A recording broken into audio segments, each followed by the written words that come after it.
व्यवसाय अध्ययन पढ़ने वाले सभी बच्चों का आज के इस वीडियो लेक्चर में हार्दिक स्वागत। आज हम पढ़ने वाले हैं कार्य पद्धति अध्ययन। देखिए, कार्य पद्धति अध्ययन का एकमात्र उद्देश्य है किसी भी कार्य को करने की सर्वश्रेष्ठ पद्धति को ढूंढ लेना। अब कोई भी कार्य करें तो उसे करने के कई तरीके या पद्धतियाँ होती हैं। सर्वश्रेष्ठ अगर रास्ता आपको चुनना है तो उसके कई पैरामीटर यानी कि प्राचल पैरामीटर होते हैं। जैसे कच्चा माल आपको प्राप्त करना है, उससे ले करके ग्राहकों तक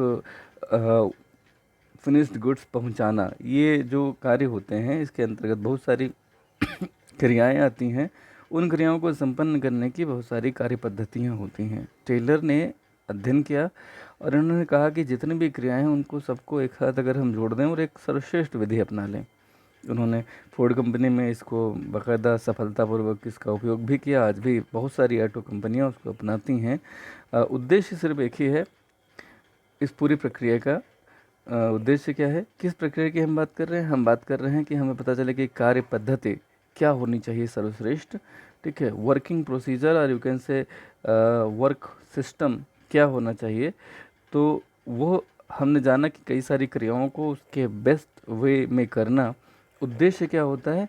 उद्देश्य है उत्पादन लागत को न्यूनतम रखना और ग्राहक को अधिकतम गुणवत्ता और संतुष्टि प्रदान करना। ठीक है, इसके लिए कई तकनीकें हैं जैसे प्रक्रिया चार्ट, परिचालन अनुसंधान वगैरह।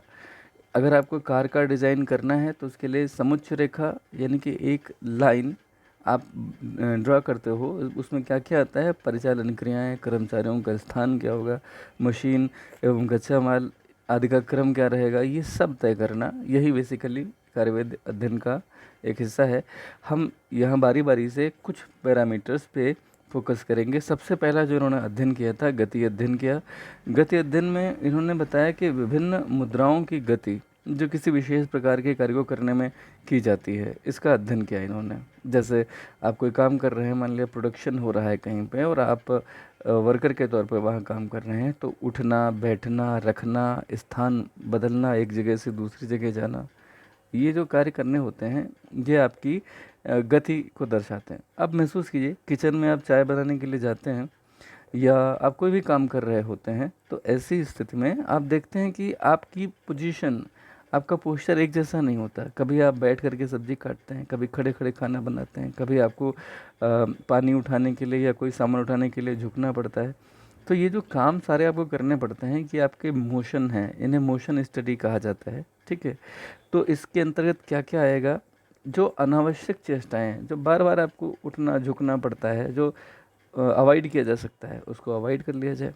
ठीक है, ताकि वह कार्य करने में समय कम लगे। एक उदाहरण दिया इन्होंने। टेलर और उनके सहयोगी थे फ्रैंक गिलबर्ट, वो ईंट बनाने की चेष्टाओं को 18 से 5 तक ले आए।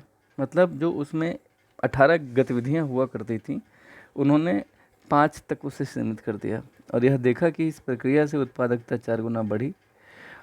तो कुल मिलाकर के जो शरीर की मुद्राएं हैं उनको बारीकी से जब आप अध्ययन करेंगे तो कुछ अलग अलग तरह की मुद्राएं हैं। एक होती है उत्पादक मुद्राएं, जिससे उत्पादन हो रहा होता है, और कुछ प्रासंगिक चेष्टाएं होती हैं जैसे स्टोर तक जाना, वो जाना पड़ेगा, रेलेवेंट है। लेकिन कुछ मुद्राएं ऐसी भी हैं जो अन उत्पादक हैं, जिनका प्रोडक्शन से कोई लेना देना नहीं है, उनको अवॉइड करना है। विभिन्न मुद्राओं की पहचान करने के लिए टेलर ने स्टॉप वॉच, विभिन्न चिन्हों और रंगों का प्रयोग किया। गति अध्ययन की सहायता से टेलर ऐसे उपकरण डिज़ाइन करने में सफल रहे जो श्रमिकों को उनके प्रयोग के संबंध में शिक्षित करने के लिए उपयुक्त थे। मतलब बाकायदा उसमें कुछ चिन्ह ऐसे बना दिए गए, कुछ ऐसे रंगों का इस्तेमाल किया गया। स्टॉप वॉच जो ये बताती थी कि किसी काम को करने में आपको कितना टाइम लग रहा है। तो इससे क्या होगा कि जो उनके वर्कर्स थे उनकी फैक्ट्री में, वह ये समझने में सफल रहे कि किसी काम को उपयुक्त ढंग से कैसे किया जा सकता है, और इसके परिणाम जो निकले थे वो तो अद्भुत थे ही, ऐसा माना जाता है। तो ये था आपका मोशन स्टडी, जिसमें आप 3 प्रकार की जो क्रियाएं करते हैं उसमें जो अंतिम क्रिया है अनुत्पादक, उससे बचना, उत्पादक क्रियाओं में लगना होगा और प्रासंगिक क्रियाओं में भी लगना होगा। तो मोशन स्टडीज़ में आप अनावश्यक जो उठना बैठना, झुकना या कोई चीज़ प्रेस करना, ये सारी जो चीज़ें हैं आप पाएंगे कि इनमें से जो अनावश्यक है उससे आप बचा लेंगे खुद को अगर, तो आपकी टाइम और एनर्जी बचेगी और उत्पादकता बढ़ेगी। एक और बात आई समय अध्ययन की, टाइम स्टडी से कहते हैं। तो भली भांति परिभाषित कार्य को अगर आपको पूरा करना है तो आपको उसका मानक समय पता होना चाहिए। जैसे कोई लॉन्ग क्वेश्चन है और आपको पता है कि इसे सॉल्व करने के लिए आपको सिर्फ 18 मिनट मिलने वाले हैं एग्ज़ाम में, तो आप अभ्यास करें कि आप 18 अगर मिनट मिलने वाले हैं तो 16 से 17 मिनट में आप इसे फिनिश कर लें। आपको रिवीजन का भी टाइम चाहिए होगा, कभी कभी किसी क्वेश्चन में ज़्यादा समय लगेगा, तो 16 से 17 मिनट का आप टारगेट लेकर के चलें और इसका अभ्यास करें। तो मानक समय अगर तय नहीं करेंगे तो एग्ज़ाम में जैसे कोई क्वेश्चन छूट जाता है, ऐसे ही फैक्ट्री में उत्पादन नहीं हो पाएगा समय से। ठीक, तो इन्होंने ये कहा कि कार्य जो पहले से ही परिभाषित है, पहले से पता है कि क्या कार्य है, तो उसको मानक समय में आप पूरा करें। नहीं पता है कि कार्य क्या है तब तो उसे मानक समय तय करना असंभव है। लेकिन अगर आपको कार्य पहले से पता है तो आपको उसका मानक समय तय करना आना चाहिए। तो कार्य के प्रत्येक घटक के लिए समय मापन विधि का उपयोग किया जाए। कोई कार्य होता है वो कई सारे फैक्टर से मिलकर बनता है, ABC और भी कई सारे, तो उनमें हर फैक्टर को या हर स्टेज को पूरा करने में कितना टाइम लगेगा वह भी पहले से तय हो। ठीक है, समय अध्ययन की पद्धति कार्य की मात्रा एवं बारंबारता, जो कार्य है उसकी क्वांटिटी क्या है और वो कितनी बार बार रिपीट हो रहा है। ठीक है, कुछ कार्य तो ऐसे होते हैं हमें बार बार करने पड़ते हैं ना। परिचालन की समय चक्र एवं समय मापन की लागत पर निर्भर करेगी। आपको कार्य को बार बार करना पड़ रहा है और उसकी क्वांटिटी कितनी है, यही जो है परिचालन का जो समय चक्र होगा, मतलब कितना एक काम को पूरा करने में ओवरऑल कितना टाइम लगेगा और फिर से आपको नया प्रोडक्शन करना होगा तो फिर कितना टाइम लगेगा, ये परिचालन का एक समय चक्र होता है। और समय मापन की लागत, समय जब आप माप रहे हैं तो उसमें भी कुछ खर्चा आता होगा, ये इस पे डिपेंड करेगा। मतलब जब आप समय अध्ययन की पद्धति अपना रहे हैं तो समय अध्ययन क्या करेगा, समय अध्ययन की पद्धति कार्य की मात्रा को, उसकी बारंबारता को, साथ ही साथ परिचालन की समय चक्र को और समय मापन की लागत पर निर्भर करेगी। ये जो पद्धति होगी, आप जो कार्य करते हैं उसकी मात्रा क्या है, वो कितनी बार बार हो रहा है, एक काम को पूरा करने में कितना समय लगता है, वही परिचालन का समय चक्र कहा जाता है। और समय मापन की लागत, इस पर बेसिकली समय अध्ययन की पद्धति निर्भर करती है। समय अध्ययन का उद्देश्य क्या है, कर्मियों की संख्या का निर्धारण करने की कितने कर्मचारी चाहिए होंगे, उपयुक्त प्रेरक योजनाओं को तैयार करना, प्रेरक योजनाएं यानी कि मोटिवेशनल स्कीम्स लागू करना, इंसेंटिव्स वगैरह। ठीक है, श्रम लागत का निर्धारण करना कि भाई वर्कर्स में हम कितना खर्चा कर रहे हैं, केवल वर्कर्स पे कितनी लागत आ रही है इस पर्टिकुलर प्रोडक्ट के उत्पादन में। तो इसके लिए आपको क्या करना होगा, बार बार के अवलोकन से यह जैसे कि पाया गया कि एक कार्डबोर्ड के बक्से को तैयार करने के लिए एक कर्मचारी का मानक समय 20 मिनट है और इस प्रकार से 1 घंटे में 3 बक्से तैयार कर लेगा, क्योंकि 1 घंटे में 3 20 मिनट आते हैं, 60 मिनट होते हैं। तो यह मानकर चलते हैं कि एक श्रमिक एक पारी में 8 घंटे काम करेगा। तो इस तरह से जब 1 घंटे में 3 बक्से तैयार करेगा तो 8 घंटे में उसे कितने बक्से तैयार कर लेना चाहिए, 8 घंटे में उसे, अगर हम ये मान लें कि 1 घंटा वो दोपहर में भोजन और आराम करते हैं तो 7 घंटे तो वो काम करते ही हैं, तो 7 × 3 = 21, यानी कि 21 बक्से वह तैयार कर लेगा। तो यह उस कर्मी का मानक कार्य हो गया, स्टैंडर्ड प्रोडक्शन जो उसका हुआ वो 21 बक्से हो गया। इसी के अनुसार उसकी मजदूरी का निर्धारण किया जाएगा, ये टेलर ने टाइम स्टडी में कहा। यानी कि आप एक दिन में इतना प्रोडक्शन करें, नहीं करेंगे तो कटौती होगी, इससे ज़्यादा करेंगे तो ज़्यादा भी मिलेगा।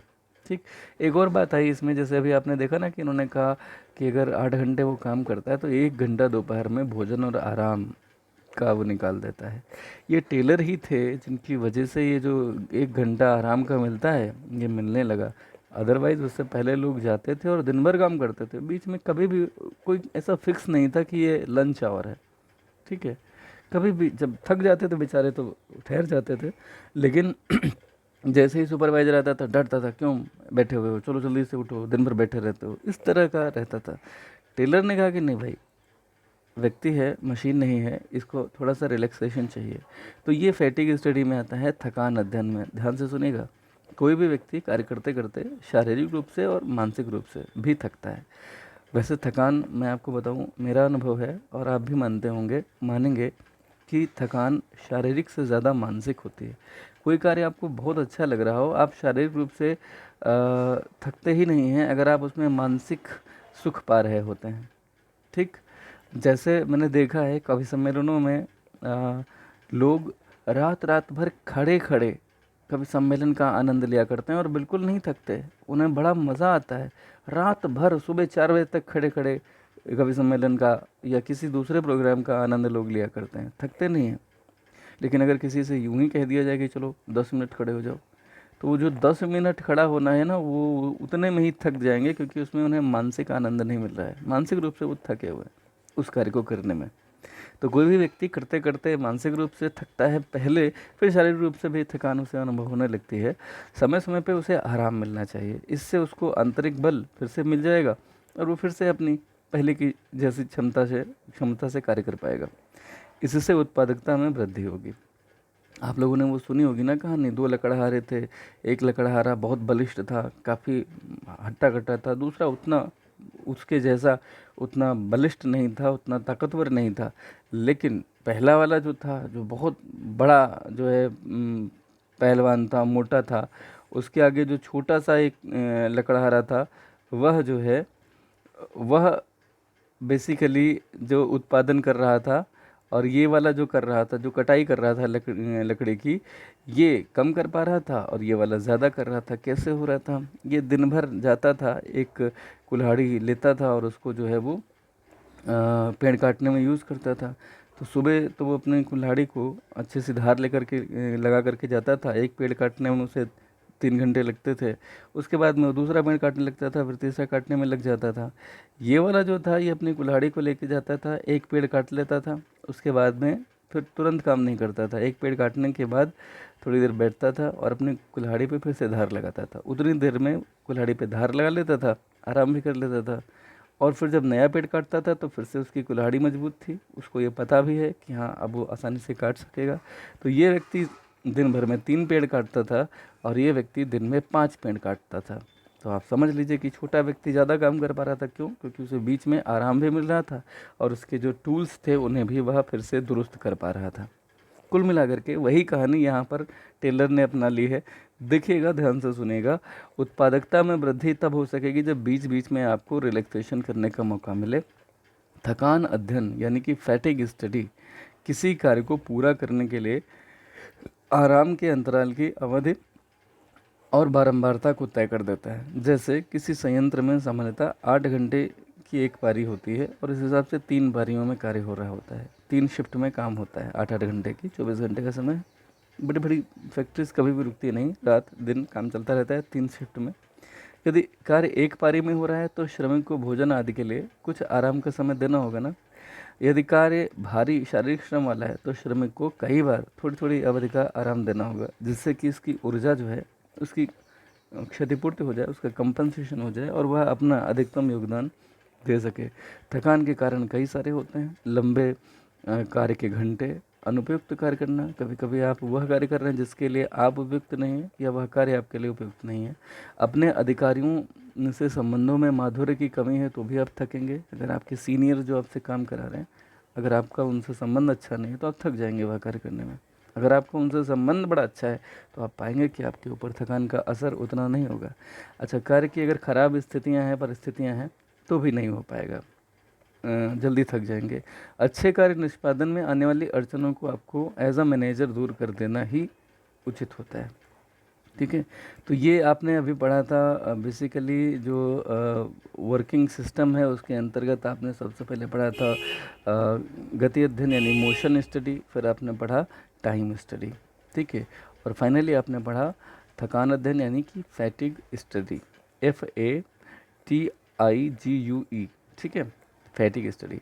फिर इसके बाद में आता है विभेदात्मक पारिश्रमिक प्रणाली। जैसे अभी आपने जाना था कि एक वर्कर को 8 घंटे काम करने होते हैं, 1 घंटा घटा दीजिए, 7 घंटा बचा। 1 घंटे में वह 3 बॉक्सेस तैयार करता है, तो इस तरह से 7 घंटे में उसे 21 बॉक्स तैयार करने चाहिए। अब अगर किसी व्यक्ति ने 21 स्टैंडर्ड प्रोडक्शन है, इससे ज़्यादा कर दिए तो उसे ज़्यादा सैलरी मिलनी चाहिए, 24 कर दिए अगर। और अगर किसी ने 18 ही किए तो उसे कम मिलनी चाहिए, ये मानना था टेलर का। तो यहाँ आप ये पाएंगे कि हर व्यक्ति को अब अलग अलग सैलरी मिलने लगी, पारिश्रमिक मिलने लगा। तो इसे बोलते थे विभेदात्मक। जब आप भेद करने लगे सैलरी में, तो वो भेद इन्होंने कहा उचित है, क्योंकि जो जैसा कंट्रीब्यूट करेगा उसे हम उतना ही पे करें, उससे कम ना करें, उससे ज़्यादा ना करें। Payment remuneration as per the contribution in the form of production. Okay, तो टेलर ने विभेदात्मक पारिश्रमिक प्रणाली की जम के वकालत की। इसके ज़बरदस्त वो पक्षधर थे। कुशल और अकुशल कारीगर में उन्होंने अंतर करना उचित समझा। उन्होंने मानक अवधि तय करी, अन्य मानदंड यानी कि स्टैंडर्ड भी बनाए, और उन्होंने ये कहा कि कारीगर को इन प्रमापों के आधार पर कुशल और अकुशल वर्गों में बांटना चाहिए। ठीक है, वो चाहते थे कि जो कुशल कर्मचारी हैं उनको उनकी कुशलता का उचित पारितोषिक मिले, उचित यूँ कहें कि इनाम मिले। इसलिए उन्होंने प्रमापित कार्यों को पूरा करने के लिए भिन्न और प्रमापित से कम करने के लिए भिन्न मजदूरी की दर की शुरुआत की। वही मैंने बताया ना कि अगर कोई 21 कर लेता है तो उसे मान लिया अगर प्रतिदिन जो है 500 रुपये मिल रहे हैं तो उसे 500 मिलेंगे। लेकिन अगर कोई मान लिया 20 मानक था, समझ लेते हैं समझने के लिए, और किसी ने अगर जो है 15 ही प्रोडक्शन किए तो फिर 500 उसे नहीं मिल पाएंगे। 20-15 आनुपातिक रूप से उसने कितना किया, 75% किया, तो 500 का 75% उसे मिले। ये इनका मानना था बेसिकली। हालांकि ये आनुपातिक रूप से आप कटौती उतना ही करेंगे या कुछ कम करेंगे या ज़्यादा करेंगे, ये आप पे डिपेंड करेगा। लेकिन एक मैंने उदाहरण दिया कि अगर 100% आनुपातिक हम चलें तो 20 की जगह 15 75% होता है, तो सैलरी भी 75% दे दी। तो उदाहरण इन्होंने बताया है नीचे कि मान लेते हैं कि यह तय किया गया कि मानक उत्पादन प्रति व्यक्ति 10 इकाई है। जो इस मानक को प्राप्त करेंगे अथवा इससे अधिक कार्य करेंगे उनको 50 रुपये प्रति इकाई की दर से पेमेंट मिलेगा। ठीक है, जबकि इसके नीचे कार्य करने वालों को 40 रुपये प्रति इकाई ही मजदूरी मिलेगी। तो अब आप समझिएगा, अगर 10 इकाई प्रतिदिन प्रोड्यूस करना था और उसने 10 कर लिया तो उसे 10 गुणे 50 कितना मिल गया, 500 रुपये। लेकिन किसी ने अगर 9 प्रोड्यूस किए तो उसे 10 गुणे 9 गुणे 50 नहीं मिलेगी, उसे 9 गुणे 40 मिलेगा। यानी उसे केवल एक प्रोडक्शन कम करने की वजह से उसे केवल 360 रुपये मिले। तो अब जहाँ तक 9 कर पाएगा तो फिर लग जाएगा, थोड़ा सा और मेहनत से लग जाएगा, 10वां कर ही लेगा। इससे क्या होगा, उत्पादन कभी भी घटेगा नहीं, बढ़ेगा ही।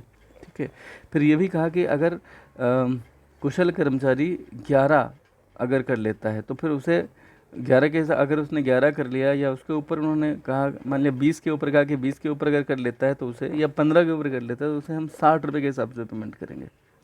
तो आप पाएंगे कि ऐसा भी होगा कि बहुत बार ज़्यादा प्रोडक्शन हो जाएगा। टेलर ने कहा कि 190 रुपये का ये जो अंतर होगा, ये अकुशल कर्मचारी को कार्य को अधिक श्रेष्ठता से करने के लिए जो है प्रेरित करेगा। ठीक है, और अपने स्वयं के अनुभव से टेलर ने, एक कर्मचारी था सचमिटी नाम का, उसका उदाहरण प्रस्तुत किया।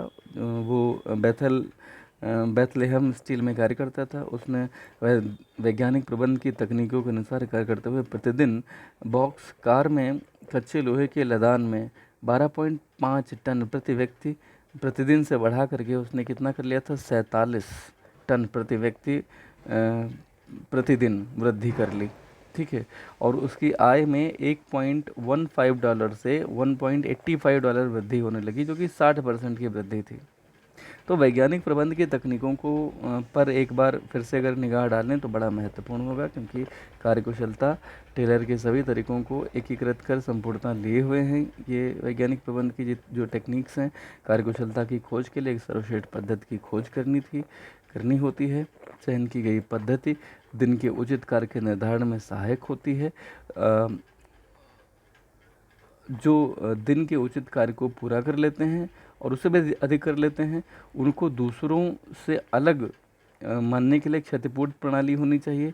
यही टेलर का कहना था। इसके लिए इन्होंने डिफरेंशिएटेड वेज सिस्टम यानी कि विभेदात्मक मजदूरी पद्धति की शुरुआत की थी। ठीक है, कुल मिलाकर के इससे कार्यकुशलता बढ़ती है। आपने एक उदाहरण एक कर्मचारी का देखा ही। ठीक है, आधिक्य में हिस्सेदारी पर विवाद नहीं करना चाहिए, बल्कि उत्पादन को सीमित रखने के स्थान पर उसमें वृद्धि करने के लिए पारस्परिक सहयोग करना चाहिए। ठीक है, ये आधिक्य का मतलब है अगर आपने प्रबंध और श्रमिक दोनों ने मिल करके प्रयत्न किए और ज़्यादा प्रोडक्शन हो गया तो उस ज़्यादा प्रोडक्शन को मैनेजर सिर्फ अपने पास रख लें, ये नहीं होना चाहिए, आपस में वो बँटना चाहिए, ठीक है, तभी जो लेबरर्स होंगे वो उत्साहित रहेंगे। तो टेलर के विचारों का सार वैज्ञानिक प्रबंध की तकनीक और सिद्धांतों के अलग अलग वर्णन में नहीं है, बल्कि मानसिक धारणा के परिवर्तन में है। उनका सीधा सीधा मानना है कि जिस पद्धति से, जिस मानसिकता के साथ आप अभी तक उत्पादन कार्य कर रहे थे, उसी मानसिकता के साथ आप इसे अचानक से बहुत ज़्यादा बढ़ा नहीं सकते। आपको मेंटल रिवोल्यूशन लाना पड़ेगा, मानसिक क्रांति लानी पड़ेगी, ठीक है। और ये पहले मन में, अपने व्यवहार में परिवर्तन करना होगा, और फिर आप वर्क प्लेस पे पाएंगे कल्चर में परिवर्तन हो गया, ठीक है। ये मैनेजर्स को समझना होगा कि कर्मचारियों के साथ जो है वह पूरा का पूरा हिस्सेदारी उनको दे, जितना उनका कंट्रीब्यूशन है, ठीक है। अगर इसे नहीं समझेंगे प्रबंधक, तो जो पहले हुआ करता था, लॉकआउट, हड़ताल, तालाबंदी, वो सब जारी रहेगा। जो सरप्लस है वह उनमें बंटना चाहिए कर्मचारियों में, ठीक है। तो कर्मचारियों को क्या चाहिए कि वह अपनी पूरी शक्ति लगाएं, जिससे कंपनी भी ज़्यादा से ज़्यादा लाभ कमा सके और उन्हें भी उस बढ़े हुए लाभ का एक बड़ा हिस्सा मिले, ठीक है। ये दृष्टिकोण अगर दोनों अपना सकें तो इसी को इन्होंने मेंटल रिवोल्यूशन कहा, मानसिक क्रांति कहा, जो पहले होता नहीं था। तो वैज्ञानिक प्रबंध के तत्व, सिद्धांत और तकनीकों का अध्ययन अगर आप करें तो आप ये पाएंगे कि टेलर के समय में और वर्तमान में इनके व्यवहार को लाने में क्या स्थितियां बनती हैं। हम अगर वर्तमान से स्थिति को जांचें तो हम ये पाएंगे कि वर्तमान युग में वैज्ञानिक प्रबंध के क्रम में कुछ नई नई तकनीकें भी विकसित हुई हैं। युद्ध की अधिकतम तैनाती के लिए परिचालन अनुसंधान किया गया है, ठीक है। टेलर ने क्रमिक संयोजन की खोज की थी, जिसका फोर्ड मोटर कंपनी ने जनसाधारण के लिए मॉडल टी के विनिर्माण में सफलतापूर्वक प्रयोग किया था। उस समय इस अवधारणा का अब बहुत महत्व है, काफ़ी प्रयोग हो रहा है। वैज्ञानिक प्रबंध में एकदम नया विकास विनिर्माण है। आजकल उत्पादन एवं अन्य व्यवसायिक गतिविधियों में रोबोट्स और कंप्यूटर्स का भी उपयोग हो रहा है। इन क्रियाओं का यह वैज्ञानिक प्रबंध स्वरूप है वर्तमान का, और इससे उत्पादन स्तर में वृद्धि हुई है। परिचालन अनुसंधान के तकनीकों का विकास किया गया है तथा वैज्ञानिक प्रबंध के कारण आप पा रहे हैं कि इनका उपयोग निरंतर बढ़ रहा है। टेलर और उनके समकालिकों द्वारा जो वैज्ञानिक प्रबंध दिया गया, उसका उपयोग क्या हो रहा है। तो देखिए, पहले से लेकर के अब तक इन्होंने कुछ बातें इसमें बताई हैं। देखिए बच्चों, अभी क्वेश्चंस का आंसर कैसे लिखेंगे उस पर बहुत ज़्यादा चिंतित मत होइए। चीज़ों को समझने की कोशिश कीजिए, उसमें उतरने की कोशिश कीजिए। आंसर कैसे लिखेंगे मैं बताऊंगा, मेरी जिम्मेदारी है। अभी आप इसे समझें, कॉन्सेप्ट को समझें, ठीक है। टेलर ने बेथलेहम स्टील कंपनी में कार्य अध्ययन में अनुसंधान की श्रृंखलाओं के माध्यम से पाया कि प्रति व्यक्ति अधिकतम भार जो उठाया गया वह 21 पाउंड था। क्रियान्वयन से कंपनी को प्रतिवर्ष $7500 से $80,000 बचत हुई। कच्चा लोहा, पिग आयरन, कच्चा लोहा, उसकी ढुलाई प्रति व्यक्ति प्रतिदिन 12.5 टन से बढ़कर के 47 टन हो गई। इससे श्रमिकों की मजदूरी में 60% की वृद्धि हुई, बल्कि कंपनी में मजदूरों की संख्या घट करके 500 से 140 रह गई। कंपनी को लाभ हुआ, उसकी लेबर कॉस्ट कम हो गई। उनका the art of cutting metal, धातु को काटने की कला के नाम से एक लेख प्रकाशित हुआ, जो विज्ञान बन गया अपने आप में। बेथलेहम स्टील के लिए कार्यानुसार मजदूरी की रचना इन्होंने की और उसमें इंसेंटिव्स भी शामिल कर दिए। टेलर के सहयोगी जो फ्रैंक गिलब्रेथ थे, उन्होंने ईंटों की चिनाई की कला में, ईंटों को बनाने की कला में, चिनाई मतलब बनाना, वैज्ञानिक प्रबंध का उपयोग किया। किसने किया? इनके सहयोगी थे फ्रैंक गिलब्रेथ। तो इन्होंने गति अध्ययन यानी मोशन स्टडी के द्वारा कुछ ऐसी मुद्राओं को समाप्त कर दिया जिससे थापने वाले आवश्यक समझते थे। इन्होंने 18 मुद्राओं को घटाकर 5 कर दिया। सरल यंत्र जैसे समायोजन योग्य मचान, ईंटों का जमाए रखने हेतु जो सांचा होता है उसकी रचना की, और अंत में ईंट थापने वालों को एक साथ दोनों हाथों का प्रयोग करने को कहा। एक साथ दोनों हाथ। यह ईंट थापने के सरल कार्य में वैज्ञानिक प्रबंध के उपयोग का वर्णन योग्य उदाहरण है। यानी कि टेलर की जो सिद्धांत थे, ये केवल सैद्धांतिक रूप से नहीं, बाकायदा इनका जब उपयोग किया गया तो आप देखें कितने बड़े बड़े परिवर्तन हुए, ठीक है।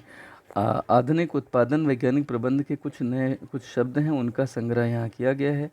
ये सब क्या होते हैं इन्हें आपको कल बताया जाएगा, और आगे के जो टॉपिक होंगे उन्हें कल पढ़ेंगे।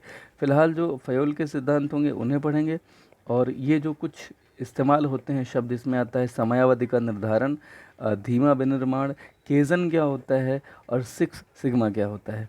ये अलग अलग शॉर्ट क्वेश्चंस हैं जो पूछे जाते हैं, इन्हें कल डिस्कस करेंगे। आज के लिए इतना ही बच्चों, बहुत बहुत धन्यवाद। पढ़ते रहें, सीखते रहें, जी जान से अपना अधिकतम दीजिए और अधिकतम ज्ञान प्राप्त कीजिए। वीडियोस को बहुत ध्यान से देखा करें, अंत तक देखा करें। अगर आपको इसमें कहीं कोई समस्या आती है तो कमेंट बॉक्स में लिख सकते हैं या पर्सनली आप मेरे नंबर पर संपर्क कर सकते हैं। निश्चित रूप से आपकी हर शंका का समाधान करने का पूरा प्रयास किया जाएगा।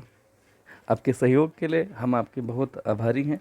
आप निरंतर सहयोग कर रहे हैं, अपने साथियों के साथ इन्हें साझा भी कर रहे हैं, इसके लिए आपका बहुत बहुत आभार। ऐसे ही वीडियोस को देखते रहें, सीखते रहें और स्वस्थ रहें, घर पर ही रहें, क्योंकि अभी भी कोरोना पूरी तरह से समाप्त नहीं हुआ है। बहुत बहुत धन्यवाद। नमस्कार।